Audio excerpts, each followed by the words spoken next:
राधे राधे। देखो प्यारे भक्तों, जीवन में जब दुख आता है, विपत्ति आती है, तो मन घबरा जाता है। हमें लगता है कि अब सब खत्म हो गया, अब कोई रास्ता नहीं बचा।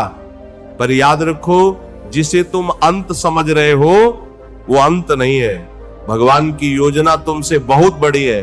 श्री कृष्ण गीता में क्या कहते हैं? न ही कल्याण कृत कश्चित दुर्गतिं तात गच्छति। अर्थात जो व्यक्ति अच्छा कार्य करता है, जो भगवान के मार्ग पर है, उसका कभी बुरा नहीं हो सकता। आज तुम जो आंसू बहा रहे हो, जो मानसिक कष्ट झेल रहे हो, वो केवल एक परीक्षा है। जैसे सोने को आग में तपाया जाता है ताकि उसकी अशुद्धियां निकल जाएं और वो कुंदन बन जाए, वैसे ही ये दुख तुम्हारे अहंकार को गलाने के लिए और तुम्हें मजबूत बनाने के लिए आया है। तुम घबराते क्यों हो? क्या तुम अकेले हो? नहीं, वो जो पूरे ब्रह्मांड को चला रहा है, जो चींटी को भी दाना देता है और हाथी को भी मन भर खिलाता है, क्या वो तुम्हें भूल जाएगा? भगवान कृष्ण कहते हैं कि तुम केवल अपना कर्म करो, फल की चिंता में तुम अपनी आज की हिम्मत हार रहे हो। ये जो चिंता है ना, ये चिता के समान है। तुम चिंता करना छोड़ो और चिंतन शुरू करो, राधा नाम का आश्रय लो। जब मन बहुत अशांत हो, जब लगे कि अब सहन नहीं होता, तो बस एक बार पुकार के देखो, हे नाथ मैं आपका हूं और आप मेरे हैं। फिर देखो वो कैसे दौड़ कर आते हैं। लोग तुम्हें बुरा कहेंगे, परिस्थितियां तुम्हारे विपरीत होंगी, शरीर साथ नहीं देगा, धन चला जाएगा, ये सब संसार का नियम है। यहां कुछ भी टिकने वाला नहीं है। तो जो टिकने वाला नहीं है उसके लिए रोना कैसा? जो सदा रहने वाले हैं वो है केवल मेरे गोविंद। अपनी हिम्मत को हारने मत दो। तुम उस परमात्मा के अंश हो। तुम कमजोर कैसे हो सकते हो? कायरता छोड़ो। अर्जुन भी युद्ध के मैदान में खड़ा होकर कांप रहा था, पर जब कृष्ण ने उसे ज्ञान दिया तो वही अर्जुन गांडी उठाकर खड़ा हो गया। तुम्हें भी खड़ा होना पड़ेगा। अपने दुखों से लड़ना नहीं है, उन्हें भगवान के चरणों में समर्पित कर देना है। कह दो उनसे, प्रभु ये बोझ मुझसे नहीं उठता, अब आप संभालो। और विश्वास मानो, जिस पल तुम पूरी तरह शरणागत हो जाओगे, उसी पल से तुम्हारे जीवन का बोझ उनका हो जाएगा। फिर तुम्हें डर नहीं लगेगा, तुम्हें हार का भय नहीं सताएगा। देखो ये समय भी बीत जाएगा, चाहे सुख हो या दुख। समय की सबसे बड़ी विशेषता यही है कि वो ठहरता नहीं है। तो इस अस्थाई दुख के लिए अपने स्थायी स्वभाव यानी आनंद को क्यों खो रहे हो? तुम आनंद स्वरूप हो, तुम शांति स्वरूप हो। बस माया के पर्दे ने तुम्हें ढक रखा है। साधना करो, नाम जप करो। नाम में वो शक्ति है जो पत्थर को भी तार देती है, तो क्या तुम्हारे दुखों को नहीं काट सकती? विश्वास को डगमगाने मत दो। लोग कहेंगे कि तुम हार गए, पर तुम हारे नहीं हो, तुम बस विश्राम कर रहे हो अगली बड़ी छलांग के लिए। श्री कृष्ण की इन बातों को गांठ बांध लो कि जो हो रहा है वो उसकी इच्छा से है, और जो उसकी इच्छा से होता है उसमें मंगल ही छिपा होता है। अभी तुम देख नहीं पा रहे हो क्योंकि तुम्हारी दृष्टि छोटी है। वो ऊपर से सब देख रहा है, उसे पता है कि तुम्हें कब, क्या और कितना देना है। बस धैर्य रखो, हिम्मत का हाथ मत छोड़ो। इस संसार में कोई ऐसा संकट बना ही नहीं है जिसका समाधान भगवान के पास न हो। तुम सोचते हो कि तुम अकेले लड़ रहे हो? मुख कर देखो, वो सारथी बनकर तुम्हारे पीछे खड़े हैं। बस तुमने ही पीठ फेर रखी है। अपनी दृष्टि बदलो, सृष्टि बदल जाएगी। रोने से कुछ नहीं होगा, पुरुषार्थ करो और नाम का आश्रय लो। जैसे ही तुम कदम बढ़ाओगे, देखोगे कि अंधेरा छंट रहा है और प्रकाश सामने खड़ा है। जीवन का असली आनंद जीत में नहीं, बल्कि उस भाव में है कि मेरा कृष्ण मेरे साथ है। जब ये भाव जग गया तो फिर जीत और हार दोनों एक समान हो जाते हैं। फिर कोई तुम्हें विचलित नहीं कर सकता, कोई तुम्हें तोड़ नहीं सकता। तुम तो अमर आत्मा हो, तुम इस छोटी सी परेशानी से कैसे टूट सकते हो? विचार करो, क्या तुम पहली बार मुश्किल में पड़े हो? पहले भी आए थे संकट और भगवान ने तुम्हें निकाला था ना, तो इस बार भी वही निकालेंगे। बस अपना हाथ उनके हाथ में थमा दो, अपनी बुद्धि को उनके चरणों में रख दो। जब अपनी अक्ल लगाना बंद कर दोगे और उनकी कृपा पर भरोसा करोगे, तब देखोगे कि चमत्कार कैसे होते हैं। मन को समझाओ कि रे मन, तू क्यों पागल है? तेरा स्वामी तो वो जगन्नाथ है, जो पूरी सृष्टि का स्वामी है, वो तेरा पिता है। क्या कोई पिता अपने बच्चे को डूबने देगा? कभी नहीं। वो तो बस तुम्हें तैरना सिखा रहे हैं। ये लहरें तुम्हें डुबाने के लिए नहीं, तुम्हें कुशल नाविक बनाने के लिए आई हैं। हिम्मत मत हारो, उठो, नाम जप करो और अपने कर्तव्य पर लग जाओ। परिणाम की चिंता छोड़ो, वो श्री जी देख लेंगी। जब तक राधा रानी की कृपा है तब तक तुम्हारा कोई बाल भी बांका नहीं कर सकता। बस उनके प्रति अनन्य हो जाओ। प्यारे भक्तों, ये संसार एक रंगमंच है। तुम अपनी भूमिका अच्छी तरह निभाओ। रोने वाली भूमिका मिले तो रो लो, लड़ने वाली मिले तो लड़ो, पर अंदर से ये जानो कि तुम केवल एक अभिनेता हो और तुम्हारा असली घर तो वृंदावन है। तुम्हारा असली नाता तो कुंज बिहारी से है। जब ये सत्य समझ आ जाएगा तो हर मुश्किल छोटी लगने लगेगी, हर पहाड़ आई जैसा दिखने लगेगा। हिम्मत लाओ अपने भीतर। तुम शेर के बच्चे हो, सियार की तरह रोना शोभा नहीं देता।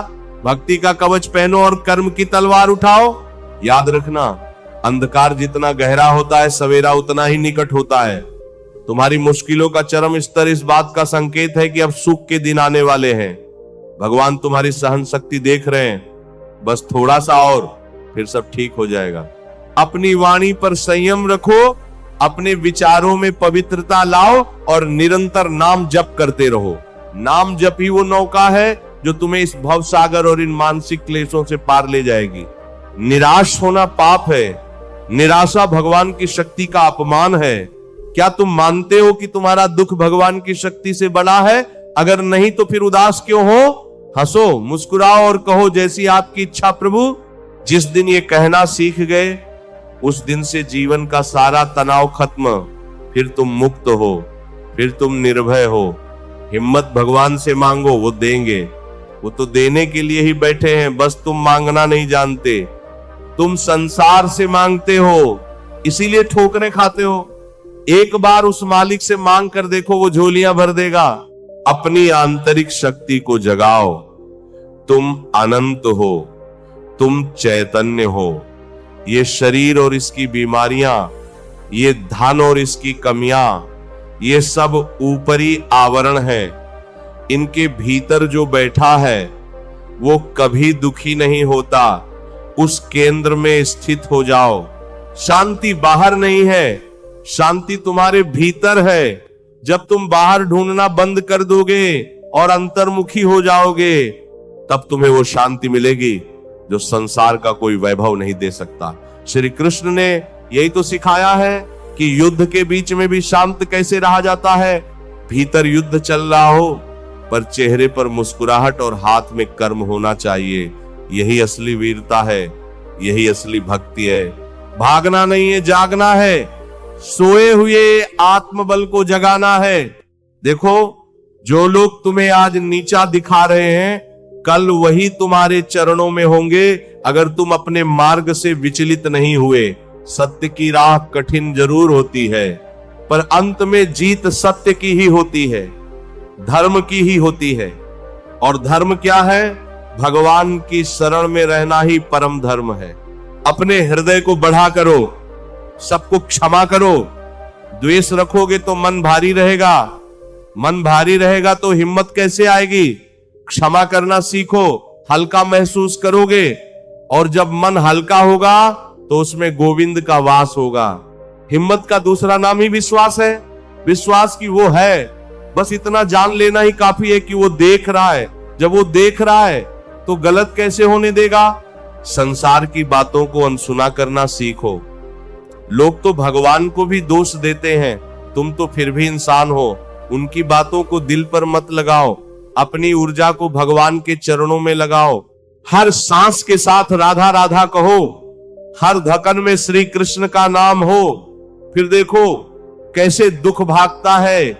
दुख की क्या मजाल जो उस हृदय में टिक सके जहां स्वयं सांवरा बैठा हो। तुम तो प्रेम के सागर के अंश हो। तुम्हारे भीतर प्रेम की वो गंगा बहनी चाहिए जो सबको शीतल कर दे। नफरत और डर के लिए जगह मत बचाओ।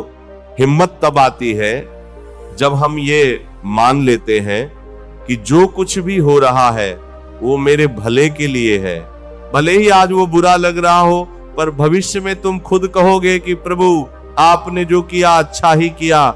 जैसे एक छोटा बच्चा अपने पिता की उंगली पकड़कर भी में भी बेखौफ चलता है, वैसे ही तुम भगवान की उंगली थाम लो, फिर ये दुनिया तुम्हें डरा नहीं पाएगी।